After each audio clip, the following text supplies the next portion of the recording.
This is the third chapter, commentary on the godly laughter by Claes Jensen.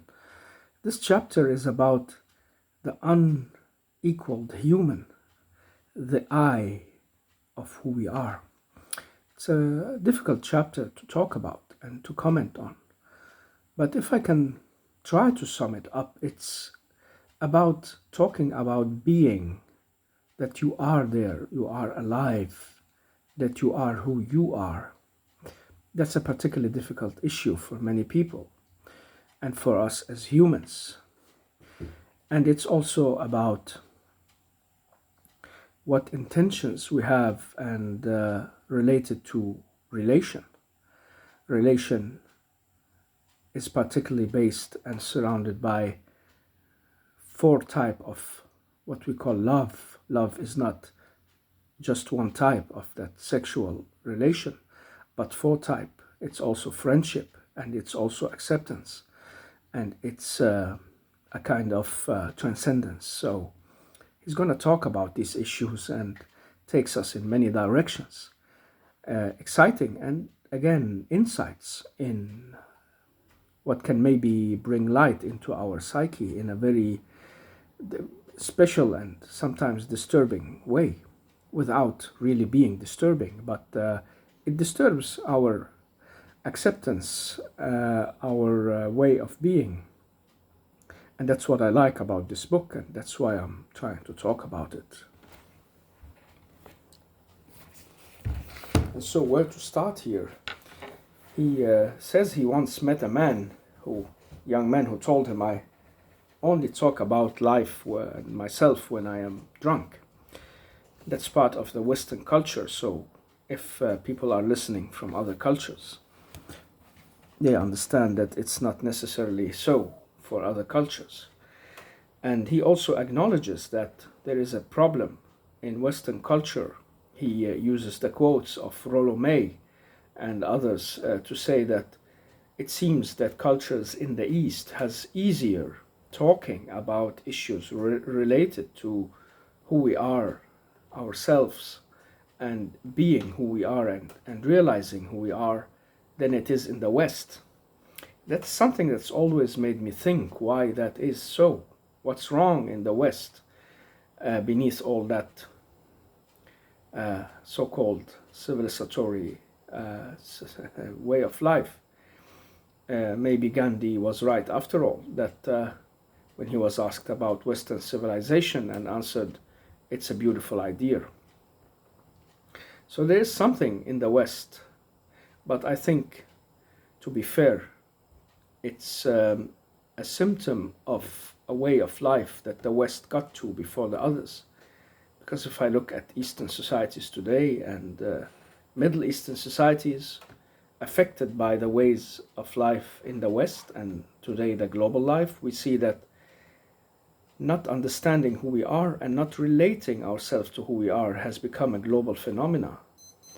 I've been in the rich countries of the Gulf and seen those same traits that he's talking about here. So what is he actually talking about? It's about leaving away the question of being who you are. It's very difficult and very hard to grasp. What is that? From that stems everything, actually. The fear, the feeling of being unreal at the same time, and the unreal feeling of happiness that also can come into you. It's all from the I, the thing that gathers the self between the instincts and that sound of conscience, that overlooking guidance in you. It all gets together in that I that drives the self. That's my understanding. And so he tries to talk about it, and he introduces the world, he introduces us to guilt. Feeling guilty about something is not only related to feeling guilty about somebody else, but it's like basically when we forget to be aware of our being in a state that is not happiness, but any other state can make us feel guilty. And the guilty is when we forget to be. And so when we block these potentials, then you will get that feeling of guilt. So inside you is the drive to be and to realize things in yourself. When you forget that or push it away, you will get that guilt. And if you bury that guilt, you are in psychological trouble. And that's why you seek psychology, psychotherapy, or maybe get distorted in how you do things, or get back to your inner child, or become a distorted version of yourself. It's because you haven't dealt with that guilt. In my explanation of this, he's not mentioning this directly, but he's relating to it. He's just putting the carpet on the ground. And once again, he quotes the saying that when you get bad conscience, that's your instinct of freedom that have been pushed under the ground, so it has to turn against itself. And freedom, we are back to that authenticity in it, or being conformist, or being under the authorities of others. And freedom brings us fear, angst. The self-realization process can be fearful because you're not sure you can do it, and so you avoid doing it and become totally alienated to yourself. You do not look into yourself or try to understand it, or try to take yourself along on that journey among people. And so he introduces three very central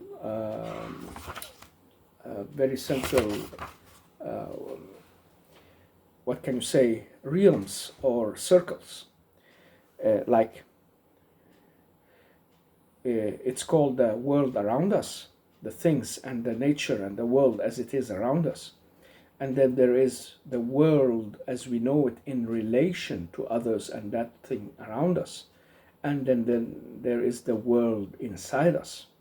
So these three worlds are interconnected, and we are there in them at once. We have that world inside us, that's the area of psychology. The world around us is the area of biology and sociology. And under sociology is politics, economics, and everything else. And then there is the world of relation. That's the area of communication and interpersonal relations, and how we go about our contacts with others. And so we are also shifting in between these worlds, trying to adapt mostly to the world around us, because it has such a big impact on us. From we are born and throughout the short or long life we are going through, we have this world surrounding us and impacting us and forcing a way of being in us. And we see that in psychological studies, and it has already been a known thing already back from the old ages, that if you take a human and put him in the desert, he will be different than that same human would have been put on the ice, or in the woods, or on the sea among the sailors. So just there in nature we get affected already. So what about the culture surrounding us, the way our moms are? Take a kid and change his mother and father with somebody else, and you will see a different outcome of that kid. And so it is the world around us affecting us very strongly, and sometimes we feel we are devoured by that world. We have no space for that freedom, and that's the idea of those who say we are distant and we are determined already. Everything is determined around us. We are already on a track because we didn't get all those choices as we thought. And in that sense, freedom becomes an illusion that we are seeking, and that illusion leads us to a false manifestation, and we get back into the fear and depression, aggression, and getting out of balance because we cannot realize what we haven't got the possibilities to do. That's because of the world around us. This is now my commentary. I'm expanding a bit on this issue. And then we have the interracial relation in this world. That's when we are in contact with other people. Any human and anything is like bringing the world and our inner world together. We know it especially from love relations and family relations and friendship. That's why he talks about these four, later he will talk about these four types of love that he introduces: the eros, the philia, the agape, and the ordinary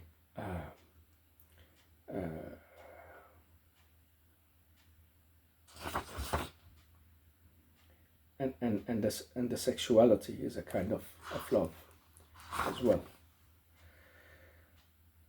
So any contact in any relation is a kind of bringing your inner world into interaction with somebody else's inner world in the outer world.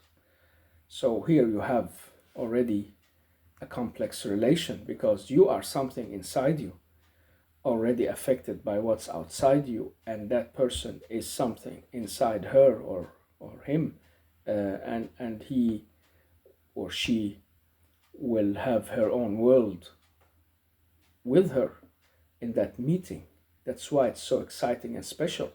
That's why the humans can have this feeling of developing and being something outside themselves. That's also a kind of mirroring we go through in that sense. And that gives us the feeling of existence. And many say that the feeling of existence only appears in the meeting of that world. Like, imagine, I don't know how we can imagine, but imagine there wasn't this outside world surrounding us. How would we ever get to know our inner world? It won't be there, maybe. We won't be able to reflect it. And the same goes when you meet others, especially when you meet humans, but also sometimes when you meet nature and meet animals in nature. You become aware of some sides of yourself you haven't been aware of before. And so that's why he introduces these three worlds, because they give us a sense of existence. And he again quotes both Yalom, Kostenbaum, and Rollo May in this sense, because they are also thinkers and psychologists very focused on this area. Kostenbaum and Rollo May and Irvin Yalom.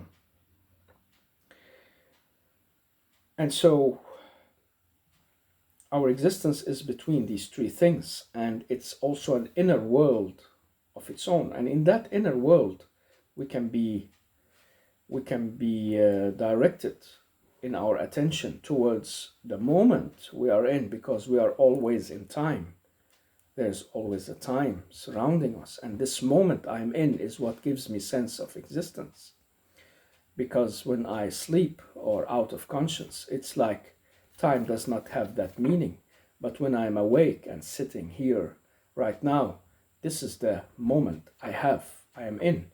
And he quotes Marcus Aurelius, the Stoic philosopher and Roman emperor, who was like a kind of exception in his time, and like many other exceptions in different cultures, focused on these deeper spiritual manners. So this is not new at all. It's just a deeper dig into the very, very old thing of who we are.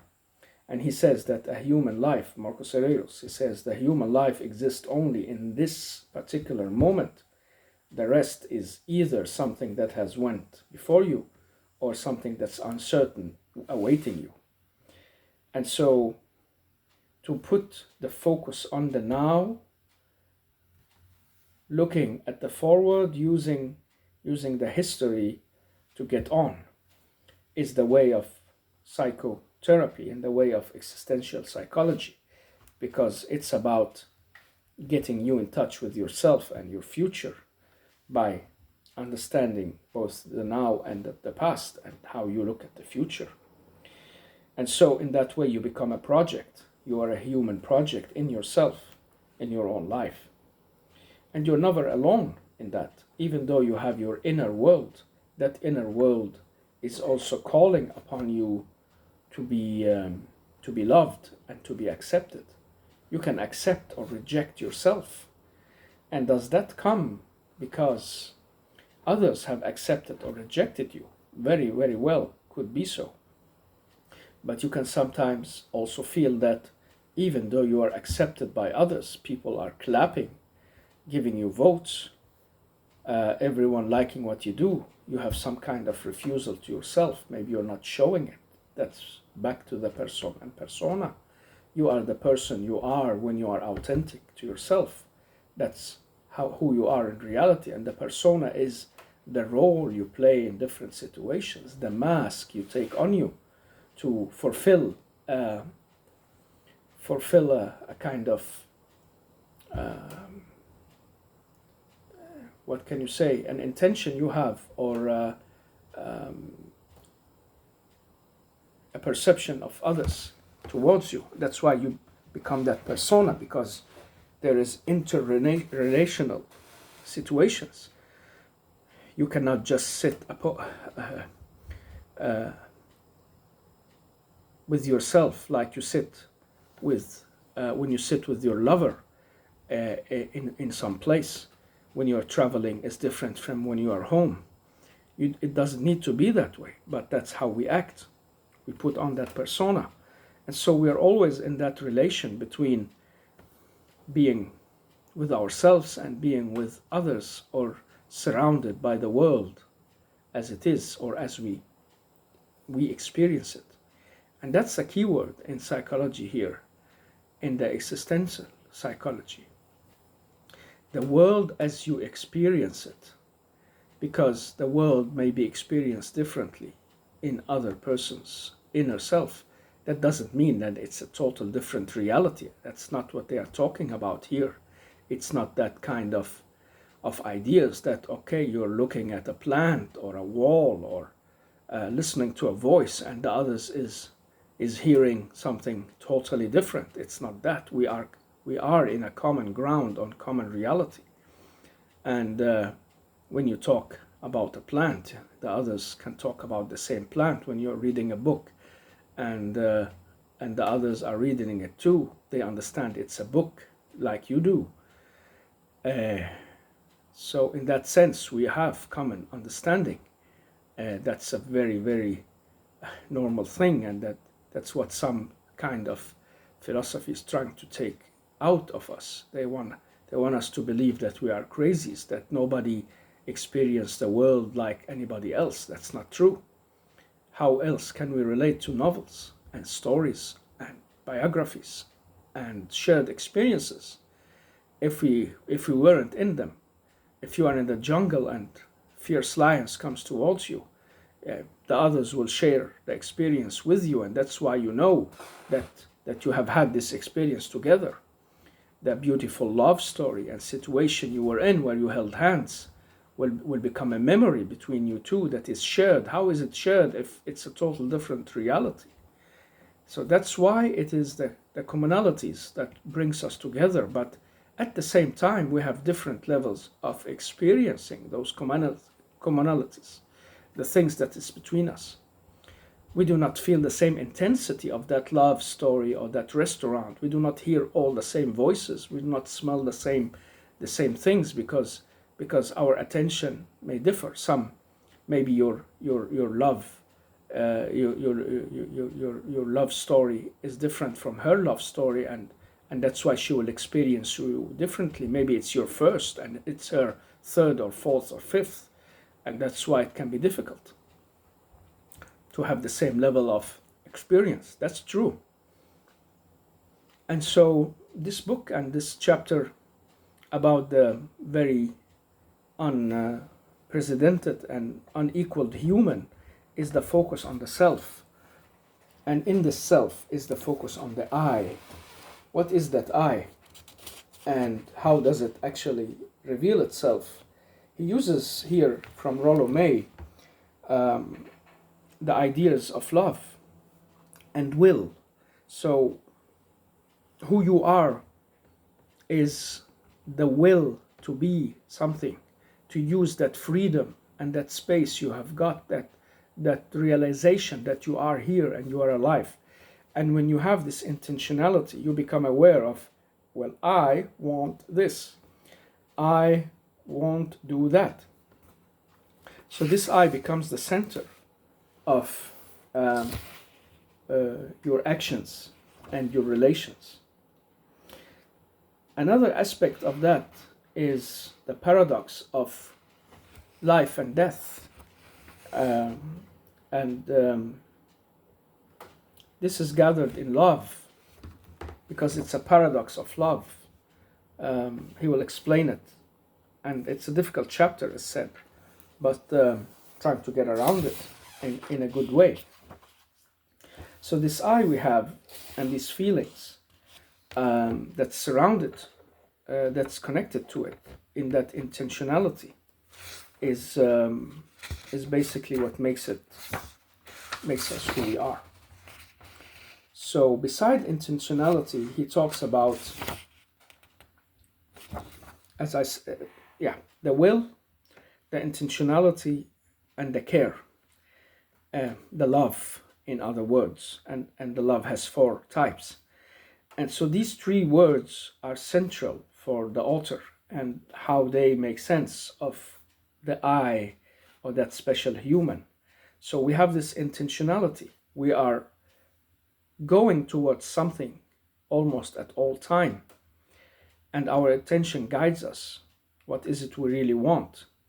And we can put it aside, as said, and we can let others control our ways and our will and intentions. But we can also have that will very, very strong in us and going for it as the unique persons we are. So it can differ. At the same time, we have the care, and that care comes in love. And in that love, there are 4 types, as he mentions. Those types are the friendly love, that's the agave. And then there is the erotic love, eros. And then you have the third love in the philia, in the friendship. And the agape love is the love of God, or love of the higher picture, the higher symbol, the source of life. And it's God's love to you, like the Creator's love to you. So you are between these loves when you are aware of yourself in relation to others and the world around you.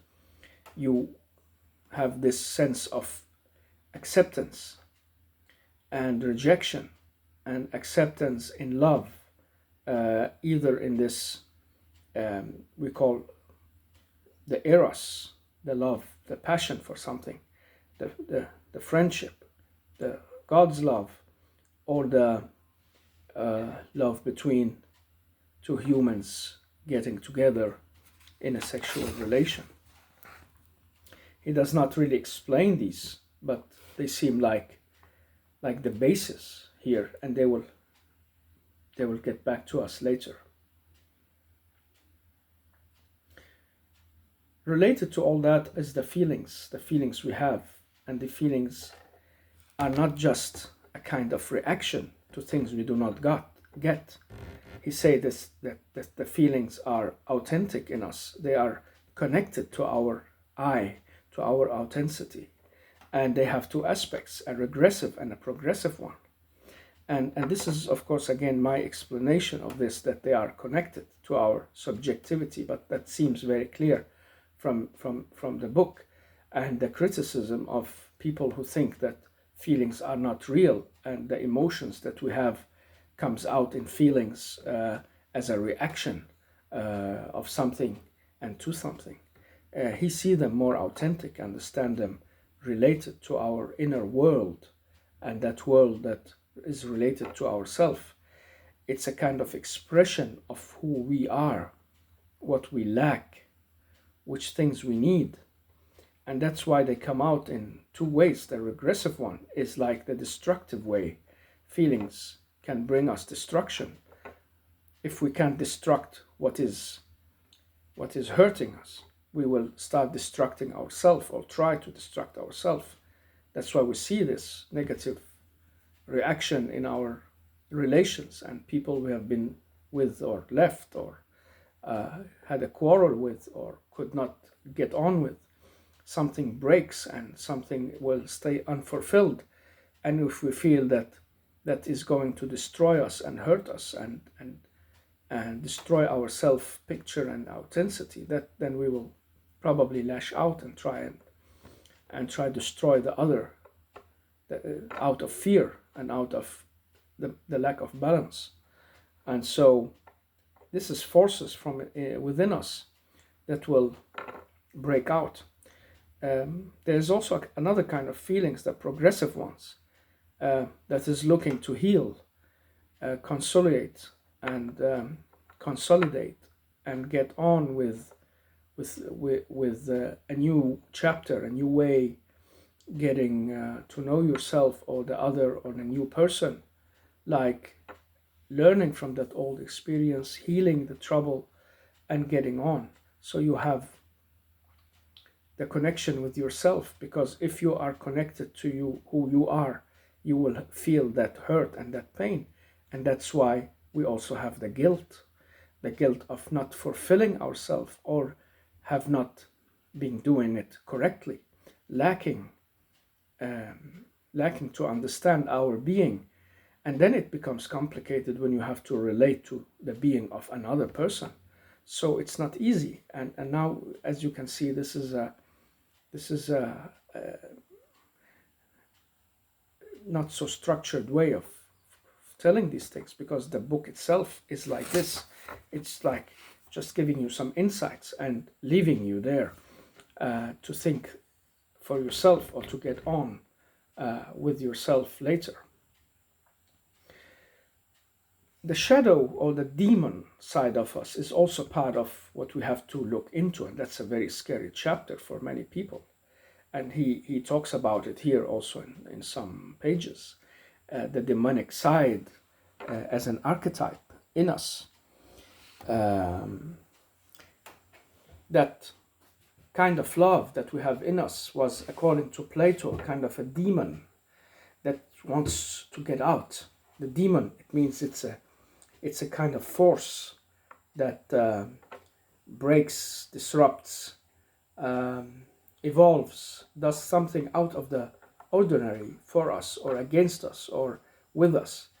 And many people and many cultures have combined that picture of the daimon or the demon, the inner shadow, the inner unrealized part of us, as the devil, or that which goes out of the conformity of ways of life and goes out of what we accept and try to push us in directions to realize what we don't know that we want or want to get to. And it already here sounds demonic and sounds satanic in a way, because then people, well, I can do whatever I like and I need to do whatever I like, or else I will not fulfill myself. If you were alone, that might be true. But because there are others and there is a world around you controlling you, then you get the trouble. And that's what psychoanalysis have been trying to dig into, to look into the problematic relation between you and the world around you, wanting to fulfill the I inside you, but having that voice that keeps you down, that has affected you since you were born, of do and do not, right and wrong.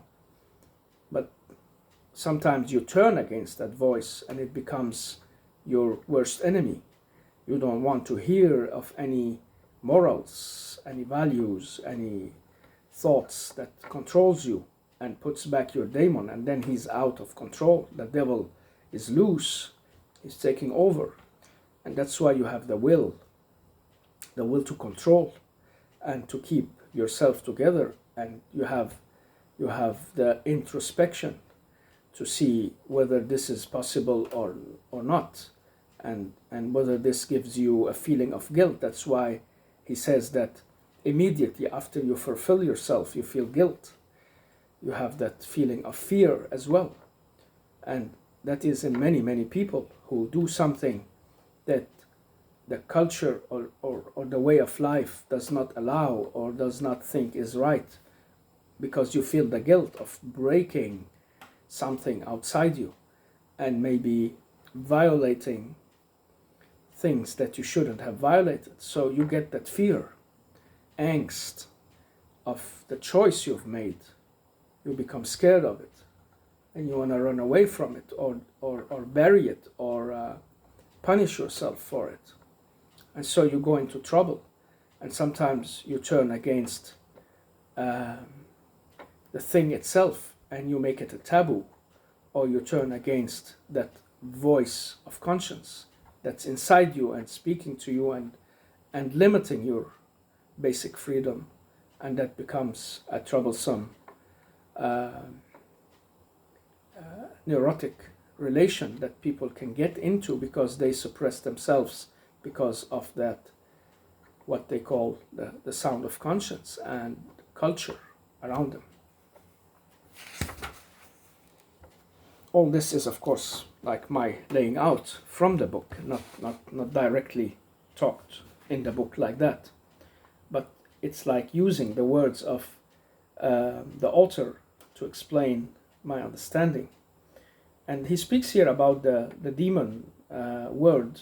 He says that was a word from the Greek about uniting good and evil in you. It's the bridge between the godly and the human in you.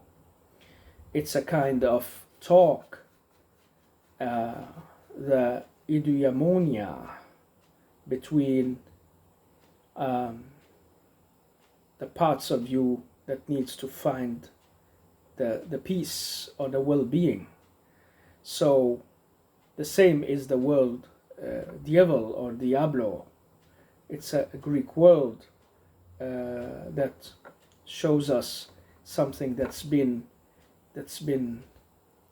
broken or wanting to break into pieces, and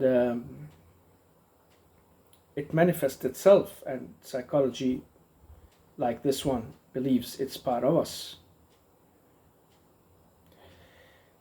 So that is also an aspect of who we are, and we have to look into that can be both scary and difficult, the demonic side of us. And the basic idea is that if we do not look into it, that is at least what I understand from C.G. Jung's quotes and way of saying it, if we do not look into it and integrate it in who we are, it can become troublesome for our life and the healthiness of how we live and the fulfillment of our life.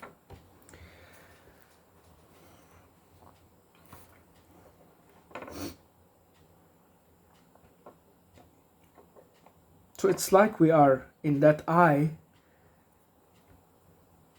between three worlds and two forces, and provided with a will and intention and the need or the giving interrelation of eros, philia, agape, love, all together. So whatever you make out of it will be part of you. I have made out of it what was for me to use in my life and what was important for me. It's about getting conscious. That's what I think everything in this book is about, to make you aware of some words or some kind of expressions that helps you understand and dig into yourself even deeper, and being both humble but also curious in that, you can say, samsurium of voices and words and ideas that comes and pops into your mind, and you can maybe almost feel it bubbling. I feel it when I talk about these words and I relate to this book. I can feel it bubbling in me that, okay, that's that. This is the impulse from there. This is that. This is this story, that memory, this issue. And you have to reorganize it, let it bubble and let it come out and let it spring up and down in your mind, and don't push it back and don't suppress it. Be with it, and if you have someone to talk about it. That's what empathy and compassion is all about. It's about being able to relate who you are authentically, without fear, to someone you trust, is a friend, or can meet you with that love and understanding, so you do not become alienated from that person or from life or from the outside, because that's where we have our inner sphere, and maybe can be safe.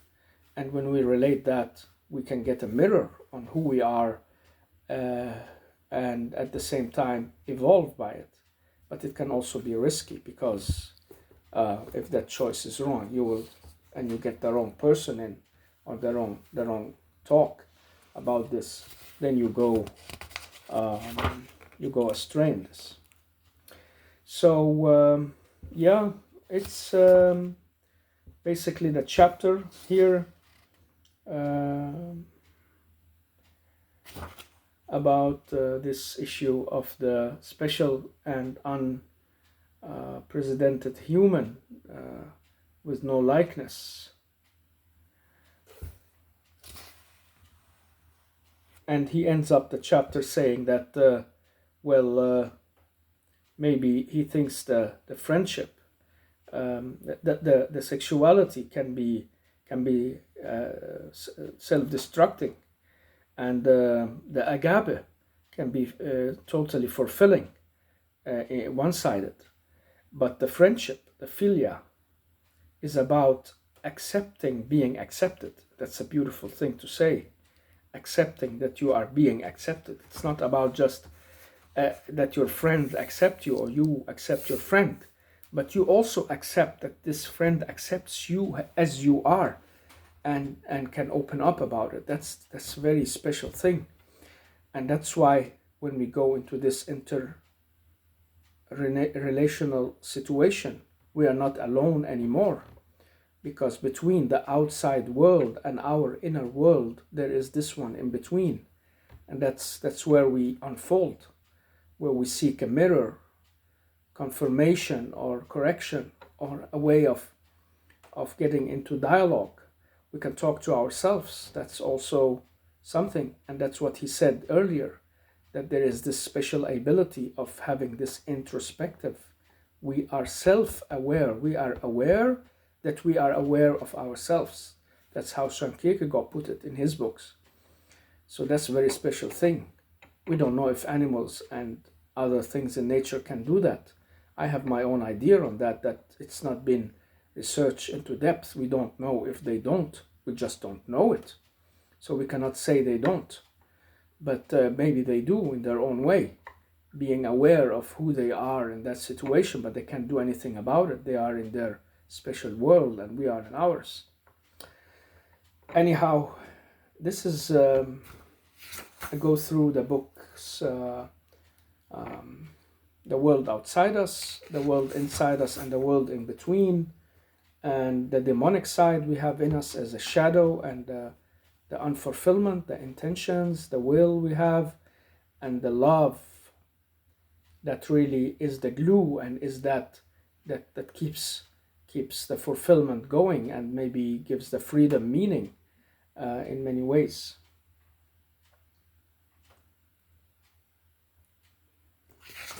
So it's about getting conscious on what you have, and what side of it you are related to, and what is not, and where you feel authentic and where you don't.